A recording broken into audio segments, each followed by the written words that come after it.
What's up, guys? This is Mr. O'Brien. This lecture is going to be regarding the formation of ionic bonds. This information can be found in section 8.1 and 8.2 in your textbook. So let's talk about chemical bonds. But before we talk about chemical bonds, I want to talk about the relationships that you have with your friends and family, right? Because chemical bonds are really similar to the types and the different types of relationships that you have with different people, right? Depending on who you are and and who you're next to, really dictates of how the interactions that occur between, say, that group, that connection, and a lot of characteristics of that connection, like the strength of that connection, um, can be analogous to chemical bonds. And lastly, like the connection that you have, say, with your family and say your friends, there's no like physical rope or like like chain that people can see that clearly say, oh yeah, they're in a relationship, or they have a connection somehow. Um, that you can't see that, right? It's like this invisible kind of energy or vibe or force, and so that's what chemical bonds essentially are. They're like connections atoms have to each other, and the connections atoms have to each other are different based on the who that atom is connected to. So if you have atoms connected to a certain other type of atom, that connection might be different than, say, another atom connected to, say, another type of element. So there's various types of connections, chemical bonds, that atoms can form on that periodic table. Uh, and those different connections that those atoms can form kind of give different properties of substances that we know and have. So let's talk about these chemical bonds. Um, Chemical bonds are formed essentially based on what the atoms do with their valence electrons. So based on what they do with their valence electrons will dictate what kind of connections they will create.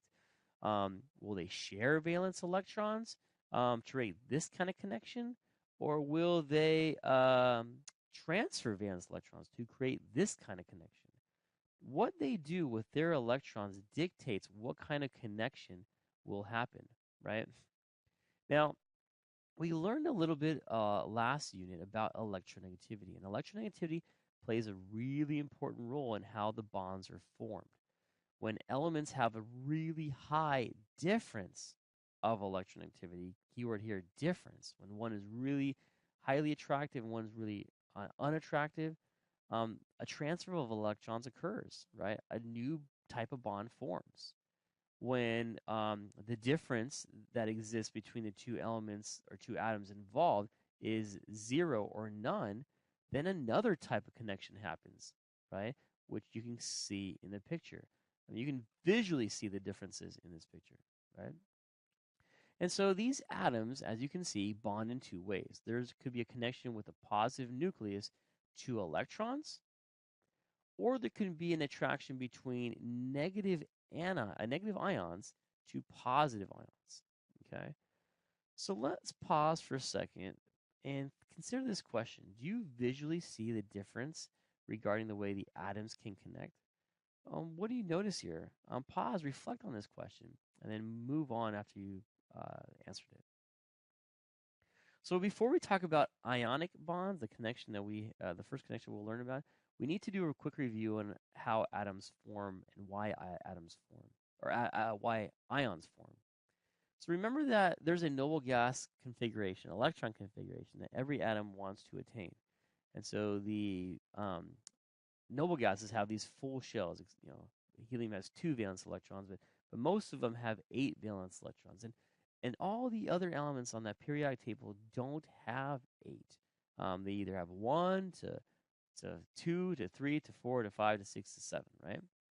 So one way atoms connect is when they are able to say lose or gain electrons. And to lose electrons, right, we know that atoms will form cations. And what kind of atoms will form cations? The metal ones, right? So here's an example of an electron dot structure of a sodium atom. Remember, we have 11 protons and 11 electrons. We draw the one dot because there's one valence electron. But when we talk about this atom forming this cation, and how it does that we'll eventually talk about later, it will lose an electron. And the new electron dot structure is written without electrons on it and just a bracket with a charge that indicates that it lost one electron, right? One valence electron.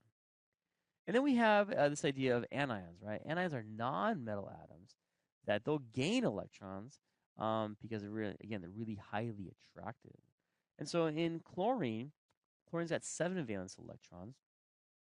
So the atom's got 17 protons, 17 electrons, right? But chlorine atom can form an anion in which chlorine will gain one more electron to fill that outer shell.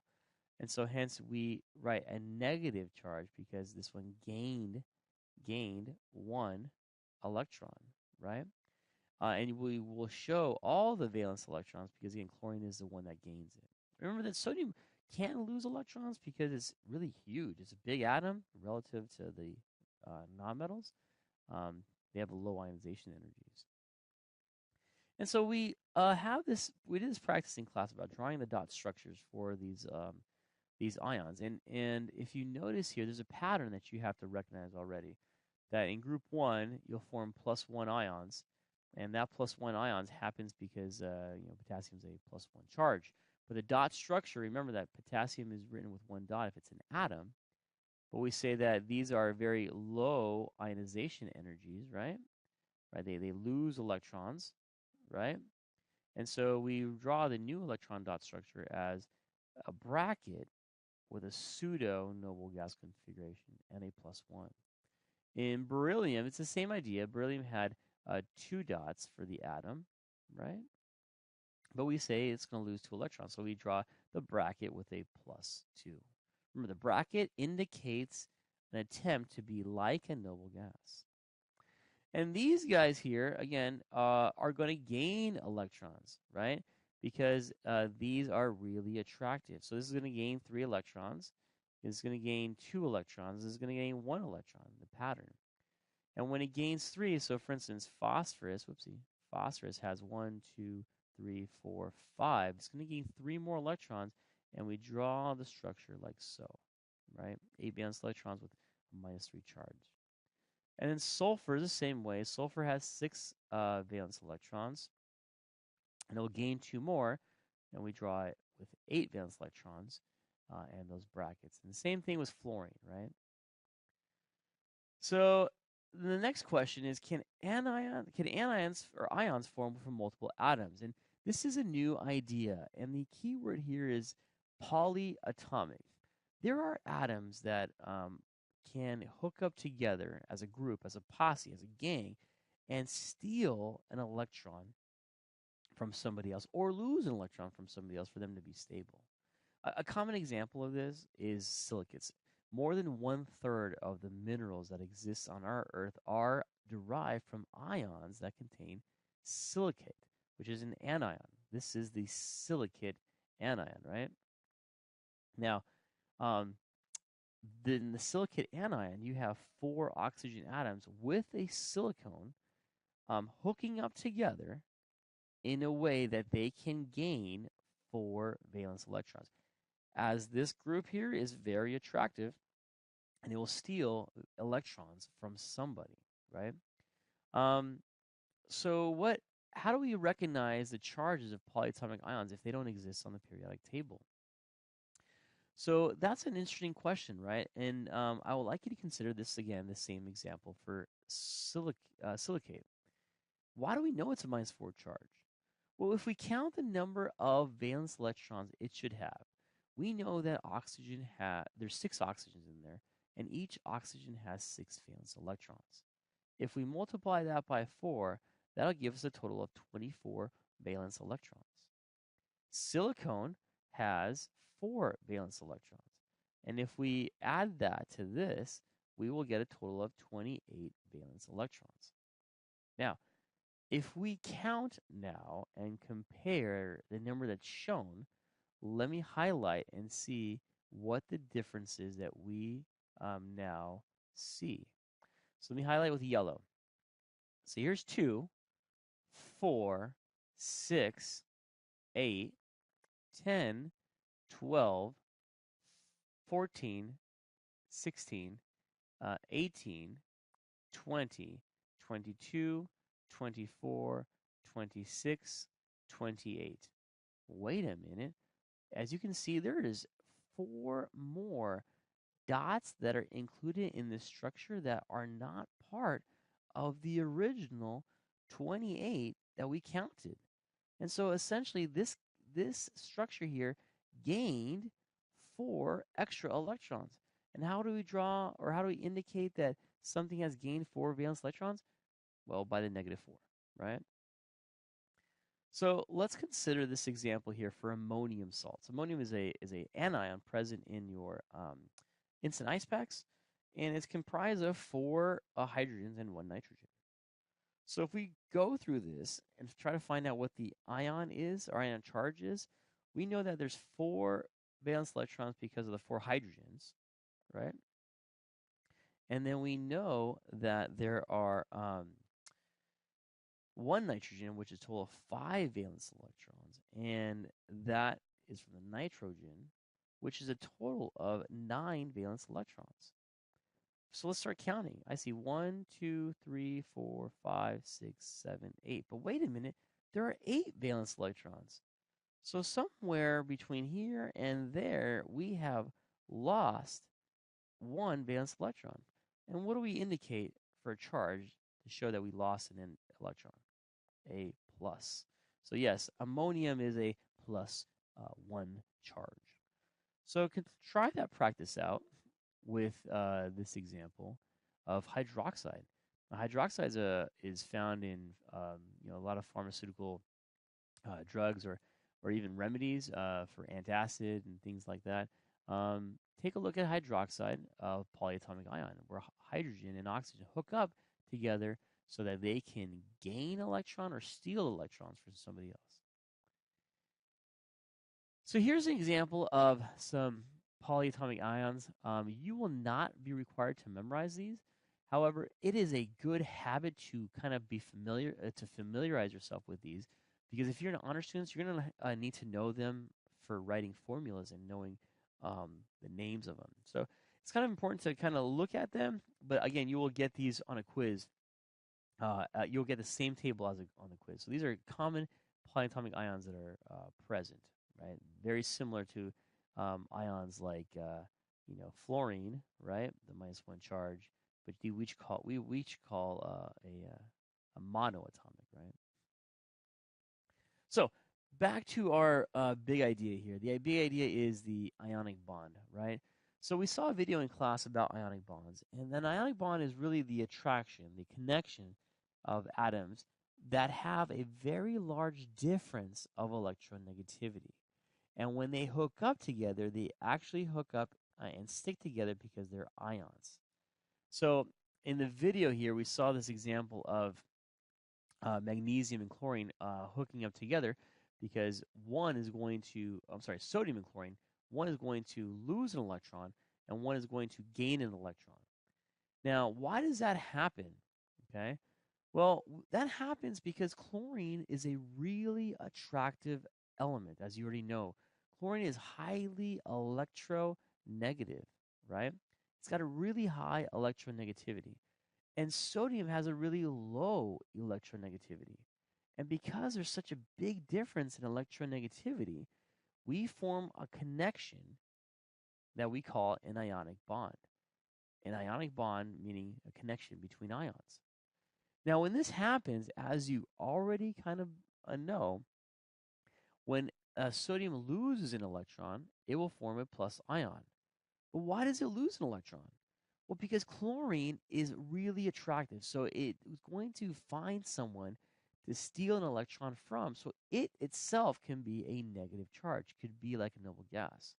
And sodium is no sucker either. It's okay allowing its valence electron to be lost, because it also wants to be a noble gas, right? In this case, sodium drops down to having electron configuration like neon, right? So again, the differences that occur from huge difference in electronegativity are those that steal electrons. And we form these things called ionic bonds. And in ionic bonds, when we have pluses and minuses, they stick together because of those pluses and minuses we call an electrostatic force, right? The electrostatic force is also known as Coulombic attraction, right? It's just another fancy term for stating the attraction between pluses and minuses. And when these pluses and minuses in a lot of amounts, they form these nice, beautiful structures, predictable repeating pattern of positive and minus ions. So let's talk about drawing some of these structures, right? So we understand this topic of positive and minus ions. So when we want to illustrate these structures, we show with the electron dot, right? We're using valence electrons here, which is a big idea about how ions or any element bonds, right? So in this example here, you have barium and you have oxygen, and we're going to see what occurs with their connections. If you put oxygen near barium, oxygen is really attractive, so it will steal electrons from barium. And as it does that, it will gain a full charge, a full shell, and a -2 charge. Now, what happens to barium? Well, barium has lost those 2 electrons, so we need to indicate that. But we also need to indicate that it has now a noble gas notation, noble gas configuration, because now it has a full shell. And again, these hook up together because they form a plus and a minus connection. So let's consider the electron dot structure for calcium and chlorine, right? So now again, I'm going to show you the kind of the long way of how to see this, but as you get better at this, you're going to probably skip out on doing all 4 of these steps because you'll just write the ion structures and make the connections that way.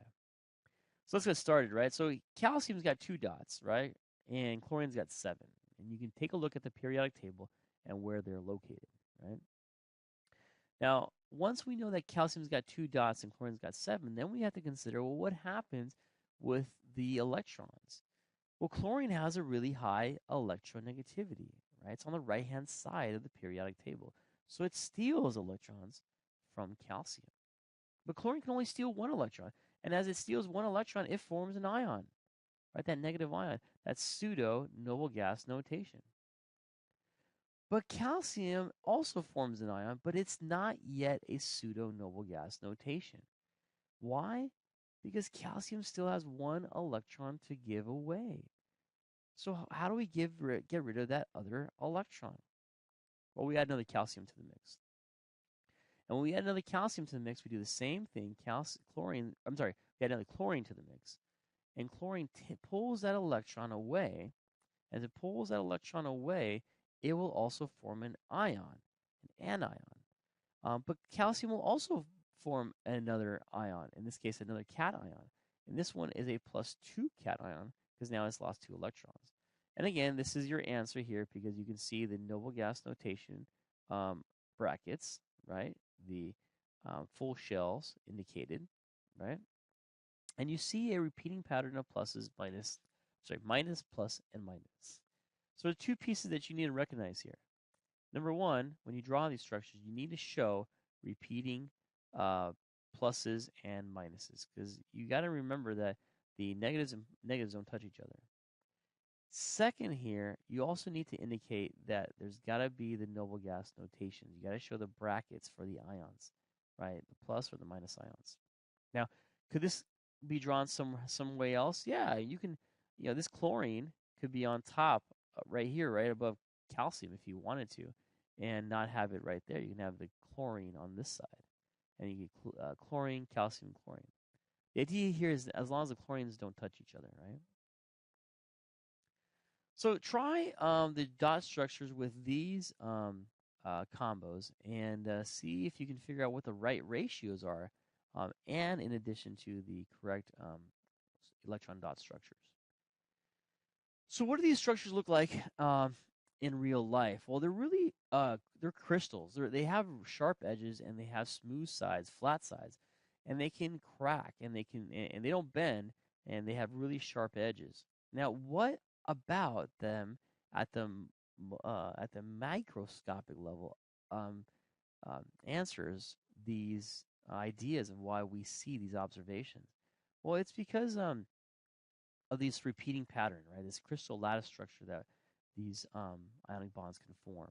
And notice here that in the example of sodium chloride of NaCl, right, of your typical table salt, you have a connection where the pluses and the minuses are touching each other, right? But the pluses and other pluses never touch each other because there's a gap between them. And the negatives and negatives never touch each other because there's a gap between them. So these structures, and not only do they touch the opposite ions, they also provide space so that the ions that are alike don't touch, so that they minimize their repulsion, right? And every ionic bond, even though they might have a different ratio of ions, still has this same cubic crystal structure. Like barium chloride, the formula for barium chloride is BaCl2. There's 2 chlorines for every barium. And you notice here the barium, which is the gray, touches every chlorine, and every chlorine touches a barium. And even though it might seem like they're touching, the chlorines touching here, this picture doesn't give a nice perspective of the space. There is space that exists between these negative ions. And obviously there's space that exists between the positive ions, right? So how strong are these crystal lattice structures? And to explain that idea, consider again the relationships you have with other people. So take a look at this relationship here. This individual here is shaking hands with this individual and creating a certain amount of space. But in this relationship here, the space between these two is really tiny. So what does that mean with the relationship? When you see a relationship like that and like this, I mean, you can probably make some assumptions about the strength of that relationship. I mean, it seems like these two kids really, really like each other. And there's a really strong connection between these kids. If one kid goes away, maybe the kid will cry. The connection here, although there is one, might not be that strong. Maybe it's a student and teacher. Maybe the student goes to another class and doesn't cry when he or she leaves the class, right? Because the connection is a little bit different than the connection here, right? Here's a stronger connection because the distance between them is smaller, right? The strength of crystal lattices are really analogous to this idea of distance between two individuals, in this case between two ions. So the shorter the bond between the two ions, the stronger the bond will happen. So if we look at stronger bonds, ionic bonds possess really, really strong bonds, and they have really, really high melting points. In a way, a melting point, consider water. Water boils at 100 degrees Celsius, right? That's where water boils at. These guys melt at, sometimes at 6 times that amount. So they melt. They're solids at really, really high temperatures, is what we're trying to say. And it's really hard to break them up, right? And that's probably because they have an attraction between pluses and minuses. That attraction between pluses and minuses is super strong, right? That's a kind of like some ideas of that. And these crystal lattices are essentially measured by what we call a lattice energy. And so lattice energy is a number that we give, right, in joules, right, that really describes the connection, how strong the connection exists between the two ions in the crystal. How hard is it or how easy is it to break these ions into their individual states, right? So if you can take a look here that there is a kind of connection between bond length and lattice energy, right? Because the factors that affect bond length, number one, is the size of the ions. You see, the smaller the ions, right, the closer the nuclei are going to be toward each other. So the bond length will be closer. And so hence the energy will be more, right? But as the size of the ions increases, the distance, right, between the two nuclei will increase. And so the lattice energy will then be less. It'll be easier to break this kind of bond, right, than this one, right? This is a stronger bond. This is a harder bond, right? And you can see that on the data of the melting points. Like sodium iodide melts at 660. Although it's really high, sodium bromide melts at almost about 100 degrees more, almost about 100 degrees more, right? And so this difference here is really attributed to the fact that bromine is smaller than iodine, and so that bond length is smaller. Another factor that affects bond length is the charge of the ions. You take a look at this magnesium oxide.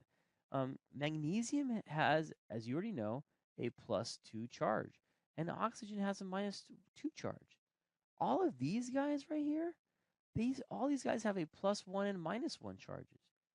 The difference with having +2 and -2 leads to a much stronger bond, right? And so hence a much higher melting point. So the charges of the ions are definitely make the bond length smaller if there's more charges present. So consider these examples here, these questions here about lattice energies, and see if you can figure these out. And if you haven't had any questions, hit me up at tutorial.